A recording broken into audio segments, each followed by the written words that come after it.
धीरूभाई अंबानी की कहानी हम सबके लिए एक प्रेरणा है। उन्होंने बहुत ही साधारण शुरुआत से एक ग्लोबल बिजनेस एम्पायर खड़ा किया।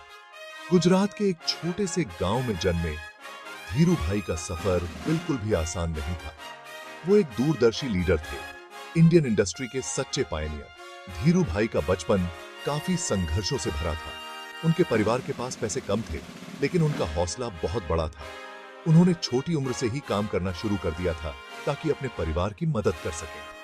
वो एक बेहतर जिंदगी चाहते थे और जानते थे कि अपने सपनों को पूरा करने के लिए उन्हें कड़ी मेहनत करनी होगी। बेहतर अवसरों की तलाश में धीरूभाई यमन चले गए। उन्होंने वहां एक गैस स्टेशन पर काम किया। उन्होंने कड़ी मेहनत और लगन का महत्व सीखा। उन्होंने अपने एंटरप्रेन्योरियल स्किल्स को निखारा और अपनी कमाई की हर एक पाई बचाई। उनका सपना था कि वो भारत वापस आएं और अपना खुद का बिजनेस शुरू करें। यमन में बिताया गया समय धीरूभाई के लिए एक महत्वपूर्ण मोड़ साबित हुआ।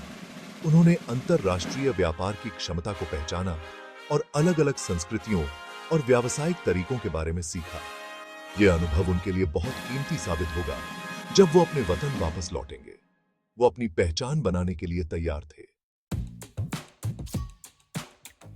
धीरूभाई अंबानी 1960 के दशक की शुरुआत में भारत वापस आए, अपने साथ अनुभव का खजाना और सफल होने की तीव्र इच्छा लेकर। भारत एक नया आजाद हुआ देश था जो एंटरप्रेन्योरशिप को अपनाने के लिए उत्सुक था। धीरूभाई ने इसे कुछ खास बनाने के एक बेहतरीन मौके के रूप में देखा। 1966 में उन्होंने रिलायंस इंडस्ट्रीज की स्थापना की, एक छोटी सी टेक्सटाइल ट्रेडिंग कंपनी से शुरुआत करके। उन्होंने एक छोटे से लोन और बहुत ज्यादा दृढ़ संकल्प के साथ शुरुआत की। उनका विजन स्पष्ट था, अच्छी क्वालिटी के प्रोडक्ट्स सस्ती कीमतों पर उपलब्ध कराना।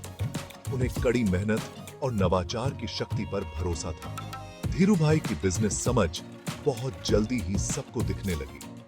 उनके पास अवसरों को पहचानने और भारतीय बाजार की जरूरतों को समझने की अद्भुत क्षमता थी। उन्होंने सप्लायर्स और कस्टमर्स के साथ मजबूत रिश्ते बनाए और रिलायंस ने लगातार तरक्की करना शुरू कर दिया। धीरूभाई की शुरुआती सफलता का राज खुद पर उनका अटूट विश्वास था। वो रिस्क लेने से नहीं डरते थे और हमेशा नया सीखने और खुद को बदलने के लिए तैयार रहते थे। उन्होंने अपने टीम में भी यही वैल्यूज डाली, जिससे रिलायंस के अंदर उत्कृष्टता की संस्कृति पैदा हुई। टेक्सटाइल इंडस्ट्री में रिलायंस के आने ने धीरूभाई के सफर में एक महत्वपूर्ण मोड़ ला दिया। उन्होंने बाजार में एक बड़ा बदलाव लाने का मौका देखा। उस समय टेक्सटाइल्स को एक लग्जरी माना जाता था, लेकिन धीरूभाई चाहते थे कि ये आम आदमी के लिए भी आसानी से उपलब्ध हो। उन्होंने विमल की शुरुआत की, जो हाई क्वालिटी सिंथेटिक फैब्रिक्स का एक ब्रांड था। ये फैब्रिक्स किफायती और टिकाऊ थे, जिससे ये भारतीय उपभोक्ताओं के बीच बहुत जल्दी लोकप्रिय हो गए। रिलायंस क्वालिटी और वैल्यू का पर्याय बन गया। टेक्सटाइल्स में धीरूभाई की सफलता का राज नवाचार था। उन्होंने आधुनिक मशीनरी और टेक्नोलॉजी में जमकर निवेश किया, नए मैन्युफैक्चरिंग प्रोसेस शुरू किए।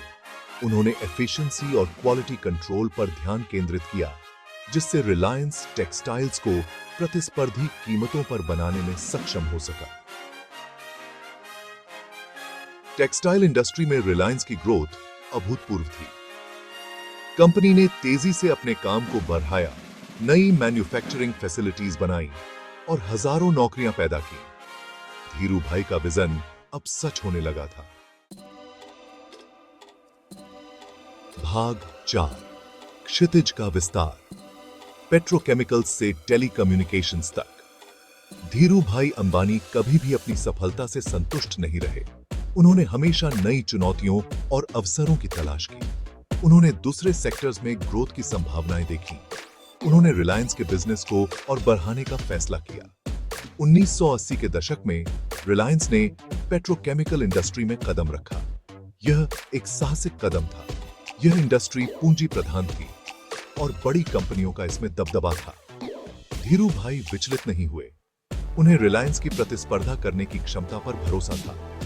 पेट्रोकेमिकल्स में रिलायंस की एंट्री बहुत ही सफल रही। कंपनी ने विश्व स्तरीय मैन्युफैक्चरिंग फैसिलिटीज बनाई। इसने नए नए प्रोडक्ट्स पेश किए। यह दुनिया की सबसे बड़ी पेट्रोकेमिकल उत्पादकों में से एक बन गई। धीरूभाई का विजन था।